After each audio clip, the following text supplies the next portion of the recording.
Got in the room, gave birth to the baby, came out, met us with the baby in arm. That's the father there. Well, usually that's pretty messy, and they're saying that it's something... I just scrubbed the floor up, man. In the early hours outside an Ohio hotel, officers encountered a scene few were prepared for: an unconscious mother, a newborn exposed, and a medical emergency unfolding in real time. Where is she right now? She's in the squad, they're getting ready to leave. Okay. Didn't know where the room was. Sounds like she's high. She's real out of it. Got in the room, gave birth to the baby, came out, met us with the baby in arm. That's the father there.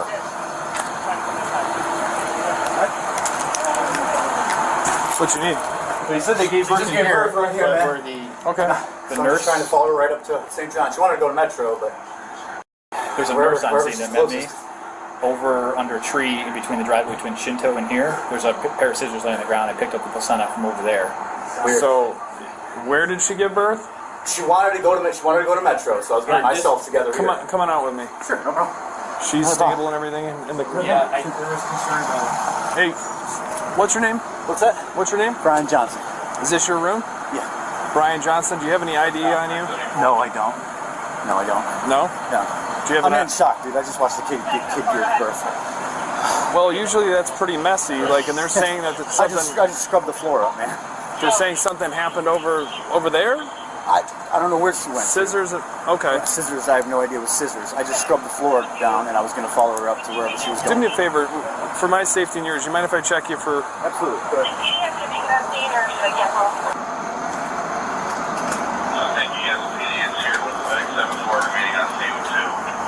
So where are you from, man? Where am I from? Yeah. I'm here. Okay, you're good. Well, you can't be from the West Spring. What? Okay, so what is your name? Brian Johnson. Brian Johnson. Did they take her already? Yeah. Okay, take some deep breaths, man. Is this your kid? Yeah. Okay. First child. Okay. What's her name? Chanel. What's that look like? Scene of the crime? Yeah, there's stuff floating in the toilet. Mule around.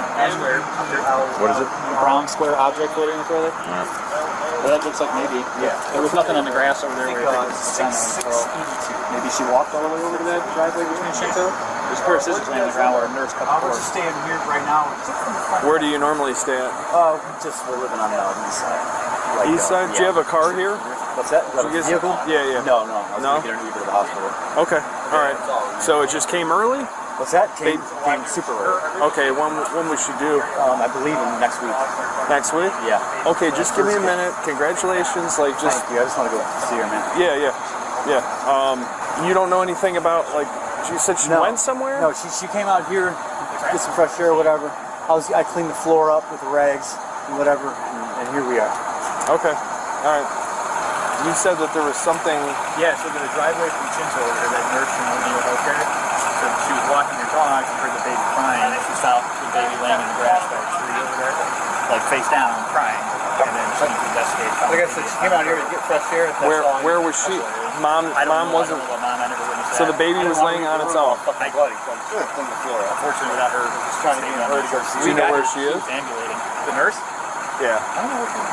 Did you see if she was around the corner? Is that when you guys... Nurse? When we pulled in, she was back by that time. Let me give him this info if you want to see. Yes, I'll stay by. Okay. You want to do it on 3? Yeah. I will. I mean, she looked like a real nurse. She had no O'Neill Healthcare going on. Yeah. Just give me a minute. I'm gonna run these guys first. Make sure he's not wanted. Okay. All right. Hang on there. Baby's safe. Mom's safe. Correct. Yeah, everybody's good. Okay. The mom was just a self-admitted IV drug user, and then the O'Neill Healthcare nurse expressed concern about that as well. Yeah. For their actions. Okay. Yeah. Do me a favor, man. Just No problem. hang out over there so let us get everything. I know. So, where do you guys live ordinarily? We just came from the east side. We're in between apartments, so I'm staying out here. My job's this way. What do you do? I'm a mechanic. Okay, cool. It's my first kid, let alone any kids, and I had to Yeah? watch that go down. That was crazy. Seen it a couple times. Yeah, man. She's supposed to have a C-section, so I'm trying to play nurse, trying not to leave the room like that. Oh my God. Well, why didn't you guys call 911? She did. I mean, she did. Okay. She came out here to get fresh air or whatever. I'm trying to clean the room up. So it went down real quick. Very quick. I wasn't seeing him bathing anymore. Really? Super quick. Yeah. Well, I mean, it's kind of cool you got to deliver your own baby. Yeah, I haven't even really got to see him though. I mean, Boy? I'm in shock. Yeah, boy. Frankie, named after my grandfather. Nice, man. Appreciate it. Is she like full term?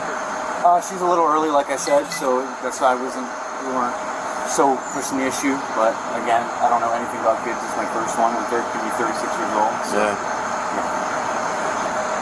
I mean, everybody will get checked out. I mean, yeah, I'm not a doctor. You look healthy. While investigating, officers ask him for his name, and that's when the truth comes out. The moment they realize who he really is, they make the only smart move left. We're going to check out what he's talking about. Okay. You want to go ahead? I'll stand by. Yeah, just wait. Yeah. Church of St. John.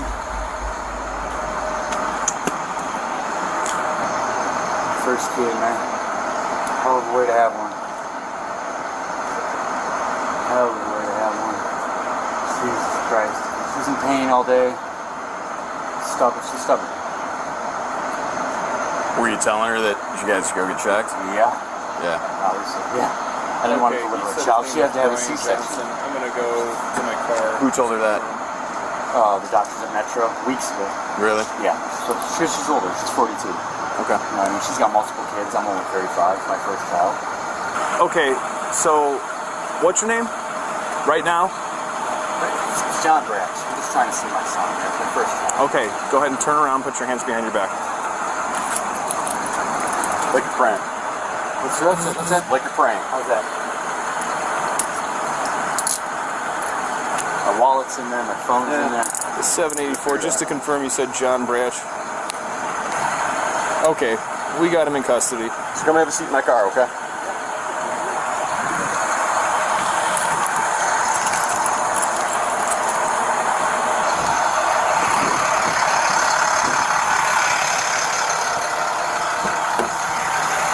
The AC's on pumping there, alright?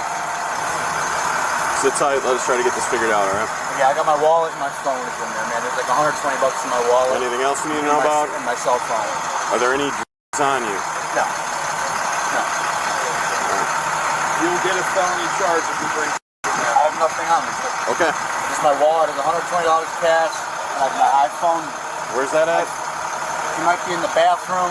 Bathroom, maybe?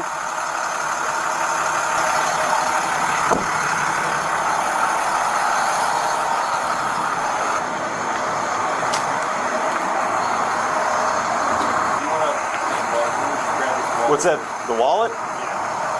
Yeah, I just don't want to lose eyes on the car here. You got your phone with you? Nope. Thank you. Appreciate it. I'm gonna just snap some photos of this mess real quick. Oh, we knew. We knew there's no way. Just one baby.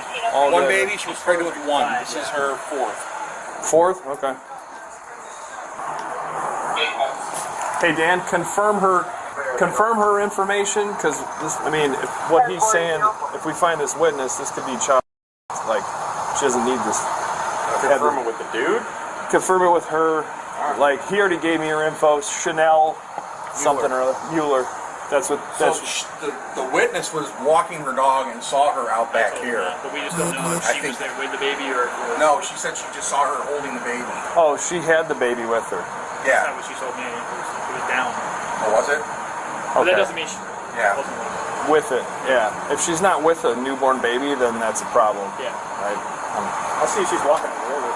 Yeah, let me know. I just want to cover all the bases. Yeah. I'll come back and I'll let you know what I find. And if you want, I'll show you where we picked up the rest of the after birth. You got it already? They took it to the hospital, but there's still a pair of scissors laying on the ground. Okay. They cut the cord and everything. All right. Who? They cut the cord? That nurse. Okay. Yeah. All right. All right, man. What is her name? Chanel Mueller. Don't get out. I'm not trying to. I feel like I'm gonna have a panic attack in here. It's so tiny. I ain't going nowhere, man. I can't breathe. Well, the firemen are here, so. I mean, I just feel like I'm looking at a panic attack. Like I'm hyperventilating. Like, I don't know, man. Every bit of my experience tells me you guys are addicts. oh, I'm an addict. Yeah, I've been putting this my first son was born, man. Honest to God. Yeah. Is she too? Well, aren't you f***ing worried? She's pregnant? Yes. You're gonna look at me and say bull. Yeah, dude. Yes. I left her.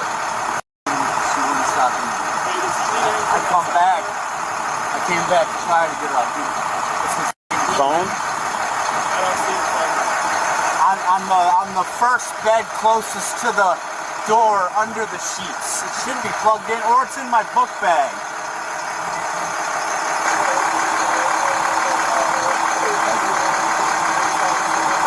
Appreciate it.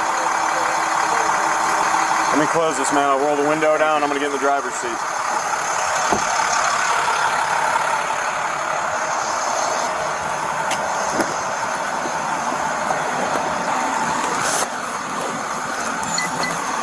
Active warrant. Active warrant. It's like a parole violation. Like under that tree right there. Okay. And she had a dog at first because she had something like this, bent over, and I thought, And then my dogs just started going like berserk. Well, then I saw because the baby had no clothes on, and I'm thinking, and my contacts are blurry, so I'm like, what is that sticking in the air? And the baby's face was down in the grass, and its butt was up like this, and the baby was crying, and she was out like a light. The mom was? Yeah, I was yelling, ma'am, ma'am, screaming at her, and she didn't even budge. And then I was poking her. I didn't want my dogs to jump on her, so some other guy held my dogs while I was poking her, and then I saw the umbilical cord was still hooked to the baby. She said she has 5 other kids, and she said it just slipped right out. I believe that, yeah. And, well, yeah. Okay. And I said, where did you just give birth at? Did you deliver the placenta? And she goes, here, it's wrapped up in this towel. And I'm like, and she goes, well, it's still coming out of me. And I said, well, where were you? And she goes, I was in somebody's room. I was here visiting. Okay. And I said, oh, okay. So then I was trying to get my dogs to go back in the room, and then we just delivered it. Okay. Can I get a written statement from you by chance? Would you mind doing that for me? Yeah. Okay, I appreciate it. Yeah, I mean, that's a lot different than if she had abandoned the baby over there, but and I get it, like if she just gave birth in here and like wandered out here, like I don't know, and then passed out. I've never given birth, so I was like, she's on something, you can tell. yeah, they said she's a self-admitted, like obviously, yeah. Because there's big stores all over. Well, I was like, let me get you started on a written statement.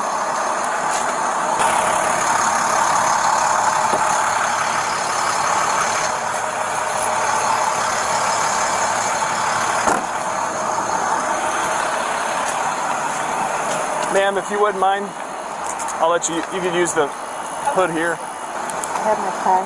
Ooh, that's a good writing pen. We'll see. Used a lot too often today.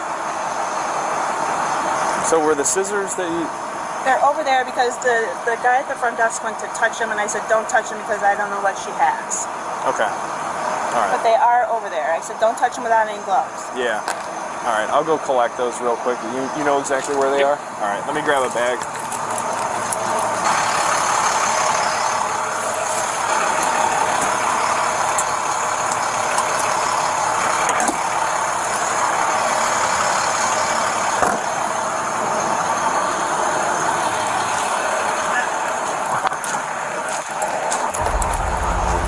Both parents now face child endangerment charges as investigators piece together how a series of decisions led to a newborn being left vulnerable before life had truly begun.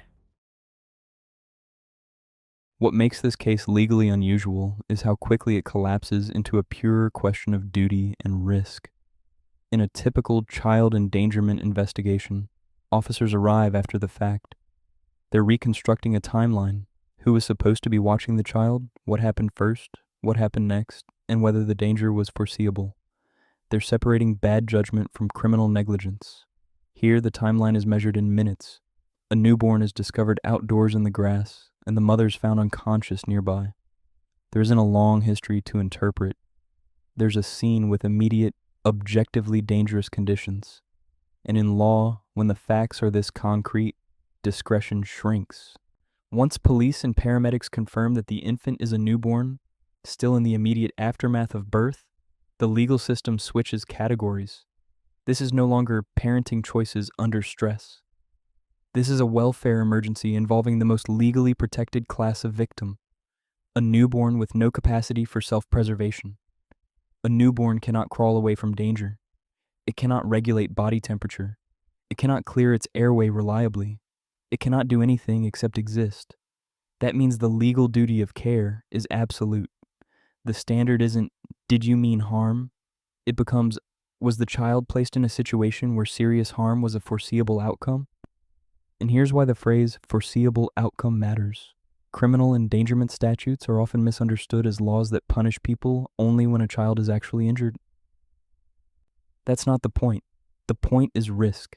The state is saying, if you create a substantial risk of serious physical harm to a child, and that risk was preventable through ordinary care, you can be charged, even if luck or a good Samaritan or fast paramedics prevents the worst case outcome.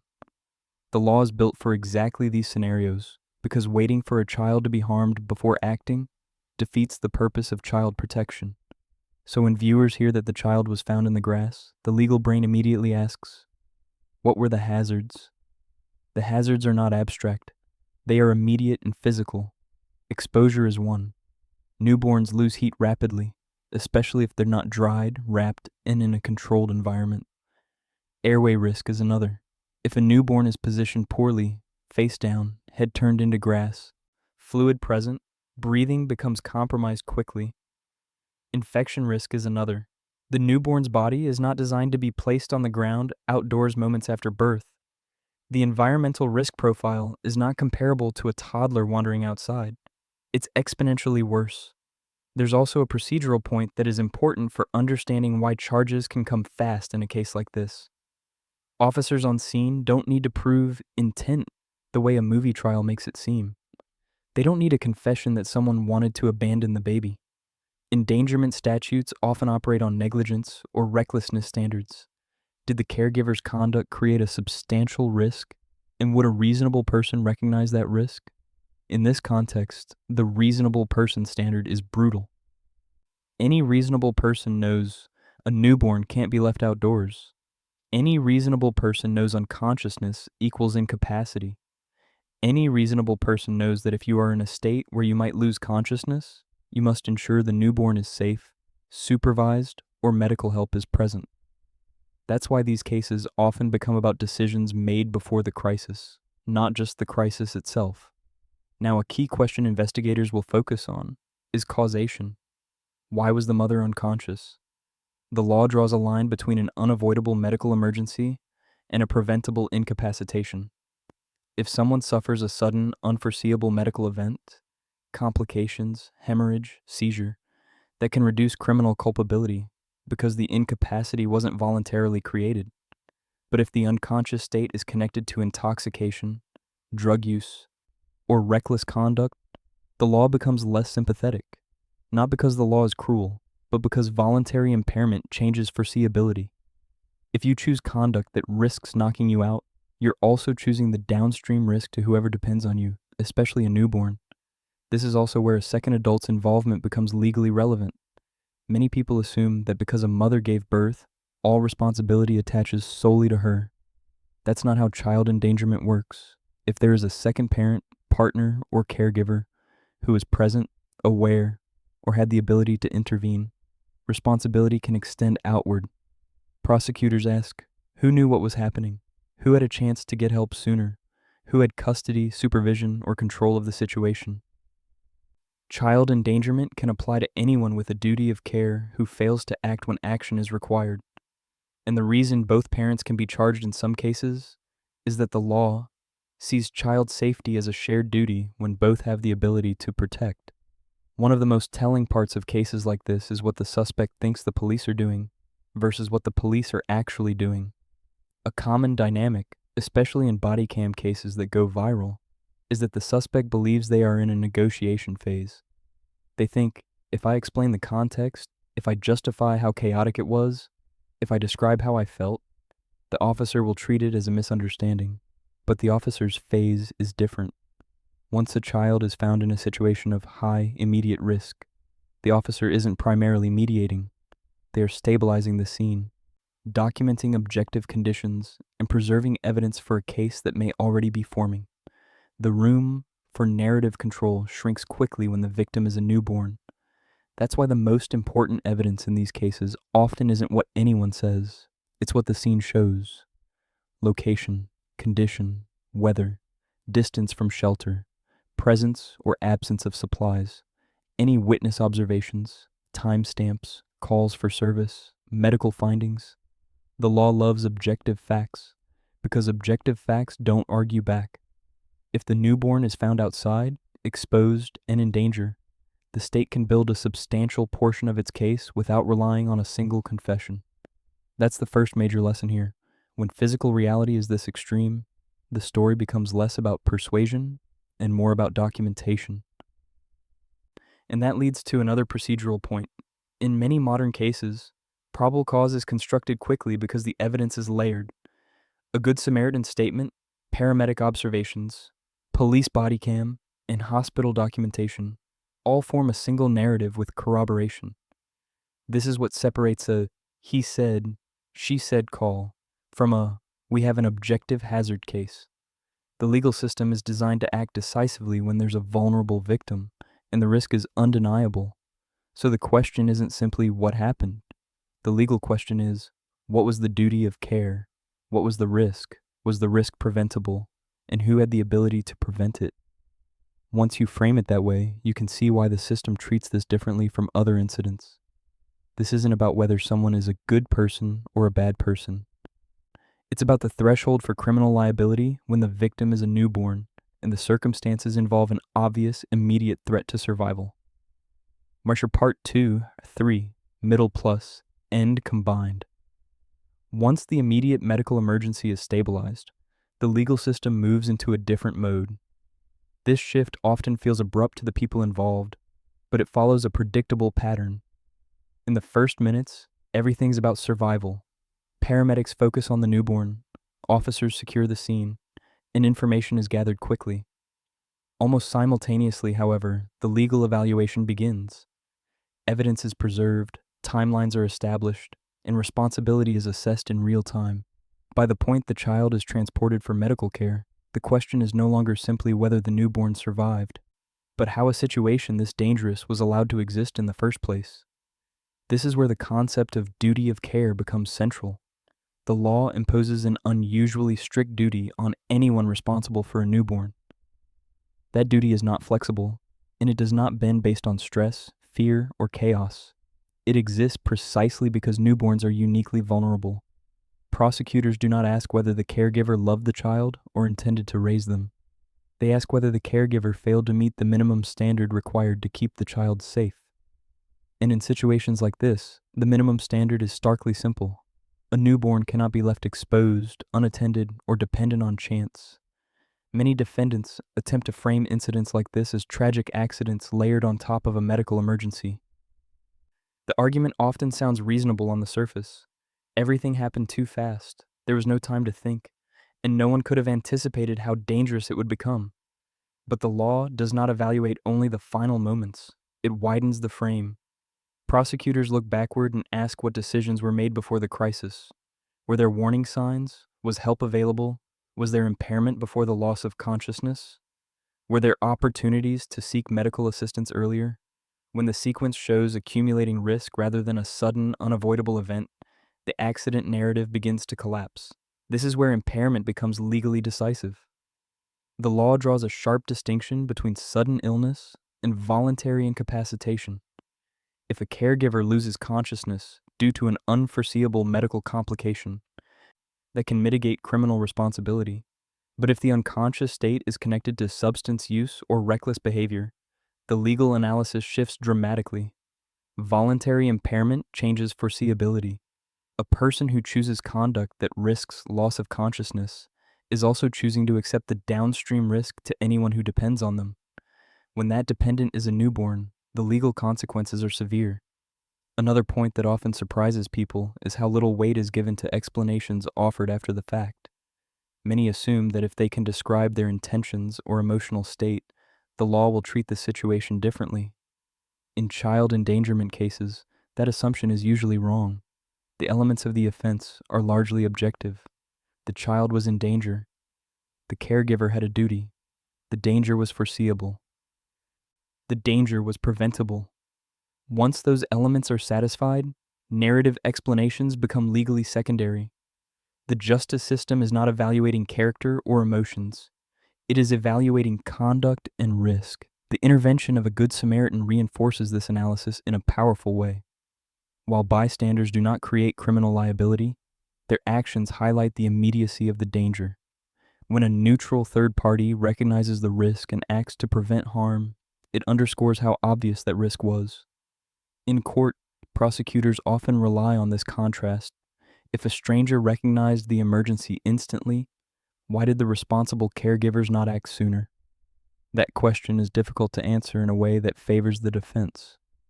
Procedurally, cases involving newborns move faster than most defendants expect.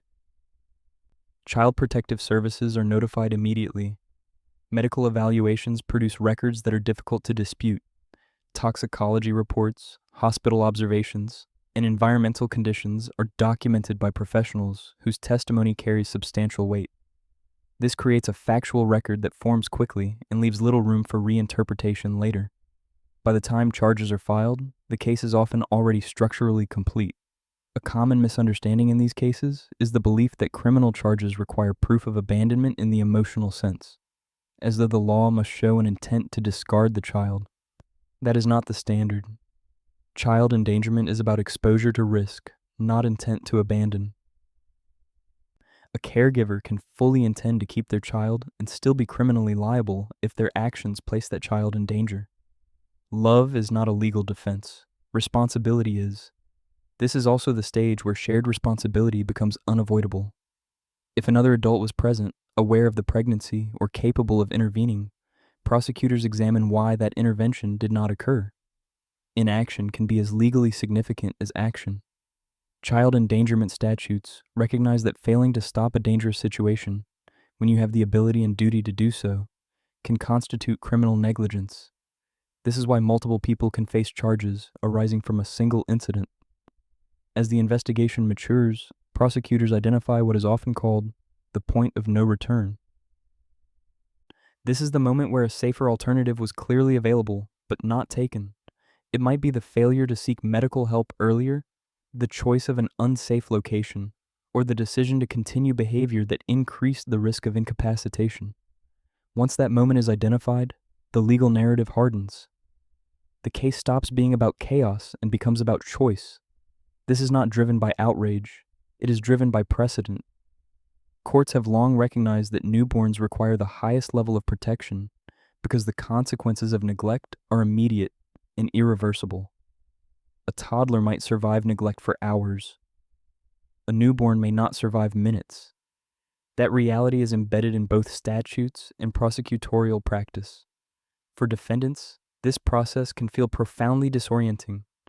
They may still be processing childbirth, medical intervention, or shock while the legal system has already moved into accountability mode. This disconnect often leads to disbelief and anger, but from the state's perspective, delay is unacceptable when the victim is this vulnerable. The system errs on the side of intervention because the cost of restraint can be fatal. At this point, the outcome of the case begins to take shape. The facts are largely fixed. The legal elements are either present or they are not. What remains uncertain is not whether the case will exist, but how it will resolve. Charges may be reduced, negotiated, or diverted, but they rarely disappear entirely when the risk was this clear and this severe. The long-term consequences extend beyond the courtroom. Child Protective Services involvement can reshape custody arrangements. Criminal records can follow caregivers for years. Even when incarceration is avoided, supervision, mandated treatment, and permanent documentation often remain. These outcomes are not intended as moral punishment. They are mechanisms designed to prevent recurrence and to signal that certain lines cannot be crossed without consequence. Ultimately, This case illustrates how quickly a moment of vulnerability can intersect with the criminal justice system when a newborn's safety is at stake. The law does not wait for harm to occur. It intervenes when harm is foreseeable and preventable. In situations involving newborns, that threshold is crossed almost immediately when basic protective duties fail. The rescue saved a life. The legal response that followed is about ensuring that the same risk does not present itself again. That is the final function of child endangerment law, not to assign villainy, but to impose accountability where the margin for error is non-existent and the cost of failure is measured in minutes.